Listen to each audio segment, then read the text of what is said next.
Um toque entre os dois pilotos da McLaren nas voltas finais e um protesto pós-corrida contra o vencedor George Russell trouxeram uma dose de polêmica de última hora a um Grande Prêmio do Canadá bastante revelador. A possibilidade de Max Verstappen ser suspenso foi um dos principais assuntos em Montreal, e George Russell não perdeu a chance de aproveitar isso. Verstappen claramente não gostou de ver sua possível suspensão virar tema de tantas conversas, nem que o Russell comentasse isso sempre que podia, dando sequência a uma rivalidade que começou no fim de 2024. Russell provocou Verstappen fora da pista, incluindo uma fala em que disse: "Tem alguns pontos a mais na carteira para gastar", ao comentar a possibilidade de disputar a posição com o rival logo na primeira curva, já que ambos largariam na primeira fila.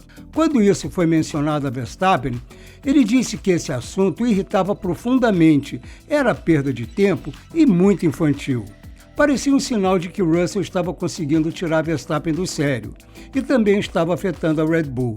Durante o safety car no fim da corrida, ficou evidente que a Red Bull temia que Russell tentasse provocar um erro de Verstappen, já que o engenheiro de Max, Giampiero Lambiase, o alertou para não cair nos jogos mentais.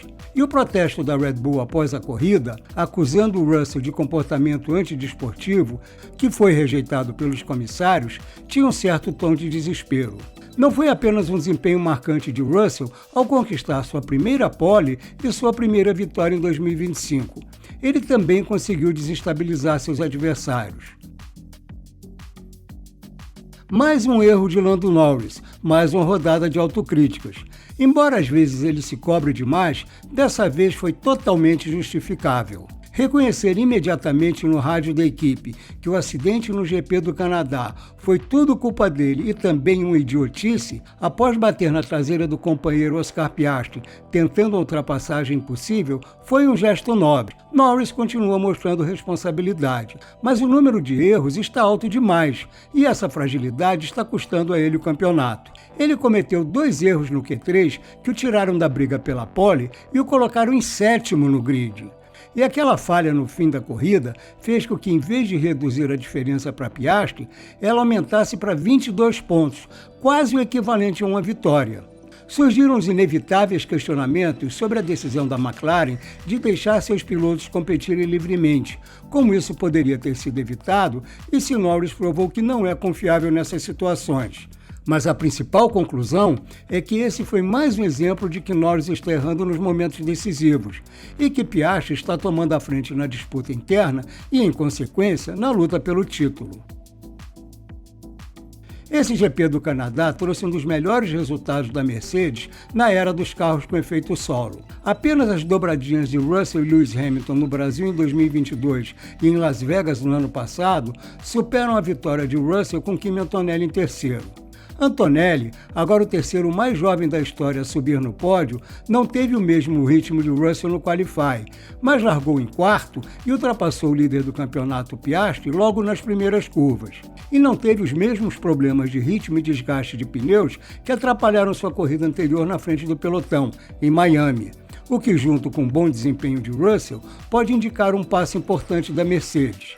A equipe usou uma nova versão da suspensão traseira que foi deixada de lado nas 2 corridas anteriores. Essa atualização tem um ponto de fixação mais baixo para o braço superior da suspensão, cujo objetivo é melhorar a performance aerodinâmica e mecânica do carro. Ela estreou em Imola, mas foi logo abandonada, já que os 2 pilotos sofreram com desgaste de pneus e ritmo ruim. Depois de revisar os dados, a Mercedes concluiu que o problema estava mais no acerto do que na peça em si, e conseguir um pódio duplo com a volta dessa suspensão, mesmo com a temperatura da pista chegando a 50 graus Celsius, deu confiança à equipe. Mas há uma ressalva, como observou o chefe Toto Wolff. Essa pista não tem curvas de alta velocidade, onde a Mercedes normalmente sofre mais com o calor, e o asfalto mais liso é menos agressivo com os pneus. Será que o Aston Martin na MR25 se tornou o 5º melhor carro da Fórmula 1? Nas mãos de Fernando Alonso, parece que sim. Graças ao desempenho no Canadá, a Aston Martin está mais rápida, em média, que a Williams e a Racing Bulls. Desde Imola, ele é a única equipe com melhora de supertempos em relação às 6 corridas anteriores. Isso apesar dos receios de que o traçado de Montreal destacaria a baixa eficiência aerodinâmica do carro. Depois de demorar tanto para marcar seus primeiros pontos no ano, Alonso pontuou pela segunda corrida seguida com o 7º lugar seguro e eficiente. O ponto negativo foi o desempenho do outro carro da equipe. Após ficar fora da última corrida com dores na mão e no punho, Lance Stroll se mostrou mais confiante após uma cirurgia. Mas tudo voltou ao normal, com mais um qualify decepcionante. Depois de errar no segundo treino livre, ele não conseguiu se aproximar de Alonso, foi eliminado já no Q1 e teve uma corrida apagada no fim do pelotão. O Canadá foi mais um fim de semana difícil de explicar para a Ferrari, que saiu lamentando um resultado que poderia ter sido muito melhor. A equipe estava sob os holofotes da imprensa desde a quinta-feira, depois de 2 jornais italianos afirmarem que o chefe Fred Vasseur estava sob pressão e precisaria apresentar resultados melhores para garantir a renovação de seu contrato. E o começo não poderia ser pior. Charles Leclerc bateu forte no TL1 e ficou fora do TL2. No Qualify, parecia que ele havia se recuperado. Fez o melhor primeiro setor no Q3, mas cometeu um erro que atribuiu à turbulência do carro de Zack Hadjar. Isso estragou sua volta e o deixou longe demais no grid para causar qualquer impacto na corrida. Quanto ao domingo, ainda há debate sobre se a Ferrari deveria ter atendido aos pedidos de Leclerc de fazer uma só parada, o que pode ter deixado escapar um resultado melhor. Lewis Hamilton teve um fim de semana mais constante. Largou em quinto e seu carro não teve os problemas aerodinâmicos que o atrapalharam nas etapas anteriores. Mas qualquer chance de lutar com os ponteiros foi comprometida logo no início, quando ele acertou uma marmota e perdeu cerca de 20 pontos de carga aerodinâmica no carro. Vasseur admitiu que a Ferrari cometeu muitos erros coletivos desde o início, o que infelizmente vem marcando a temporada da escuderia. Yuki Tsunoda está a 3 corridas sem marcar pontos, mesmo tendo recebido as atualizações mais recentes do carro. Desde a batida no Qualify de Imola, Tsunoda estava usando um assoalho anterior ao de Max Verstappen e continuou assim em Mônaco e na Espanha. A Red Bull conseguiu levar as peças novas para Montreal e elas foram instaladas no carro do Tsunoda antes do último treino livre. O ritmo dele melhorou, mas não o suficiente, e ele mesmo acabou comprometendo seu fim de semana. Ele quase se classificou para o Q3. Além disso, perdeu 10 posições no grid por ter ultrapassado Piastri sob bandeira vermelha nos treinos e teve que largar em último. Irritado, Tsunoda chamou sua punição de ridícula, mas foi ele quem cometeu a infração, um erro fácil de se evitar. Mais decepcionante ainda foi a corrida. Seu desempenho foi fraco, mesmo largando lá atrás. Com a mesma estratégia que ele, mas com muito mais ritmo, Ocon e Sainz marcaram pontos. Os momentos de brilho da Williams nessa temporada foram tão bons que os resultados nos treinos livres permitiam otimismo real. Os 2 carros ficaram em 2º e 3º no TL1, 4º e 7º no TL2 e 9º e 10º no TL3. Alex Albon e Carlos Sainz pareciam certezas na disputa por pontos, mas tudo desmoronou entre o Qualify e a corrida. Nono no grid, Albon teve uma largada ruim. Já Sainz largou em 17º, depois de ser atrapalhado por Zack Hadjar no Q1, e ambos começaram a corrida fora da zona de pontuação. Sainz ainda conseguiu marcar um ponto graças à estratégia de largar com pneus duros.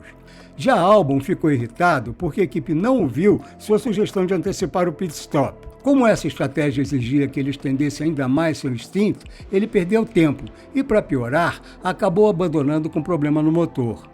Com apenas um ponto marcado nas últimas 3 corridas, a Williams vive uma fase delicada, ameaçada pelo crescimento dos adversários. Seu 5º lugar no campeonato ainda é uma posição sólida, mas já não é mais tão garantida quanto parecia. Outras equipes estão diminuindo a diferença. A mais próxima é a Haas, que marcou 2 pontos graças ao 9º lugar de Esteban Ocon. O que pode ajudar a Williams é que essas equipes têm se revezado como maior pontuadora, o que reduz a ameaça. A promessa de pré-temporada da Alpine virou poeira. A equipe francesa é a última isolada no campeonato, com apenas 11 pontos, 9 a menos que a Sauber. O pacote de atualizações da Sauber em Barcelona deu à equipe suíça o desempenho necessário para voltar a lutar por pontos. Nico Hülkenberg seguiu seu impressionante quinto lugar na Espanha com o oitavo lugar no Canadá, uma corrida muito parecida com a anterior, só que sem o bônus de pneus novos no fim. Isso coloca a Alpine em situação delicada. E o pior é que havia chance de pontuar em Montreal. Franco Colapinto chegou a andar em 10º nas primeiras voltas, mas perdeu posições por causa da má estratégia. Pierre Gasly, por sua vez, tinha ritmo para brigar por uma vaga no Q3, mas foi atrapalhado por uma bandeira vermelha e caiu ainda no Q1. O maior problema da Alpine é a fragilidade nas disputas por posição. O carro não tem potência suficiente e seu sistema de recuperação de energia é pouco eficiente. Na média, é o 7º carro mais rápido da temporada, mas só conseguiu transformar isso em ponto 2 vezes, com Gasly no Bahrein e na Espanha.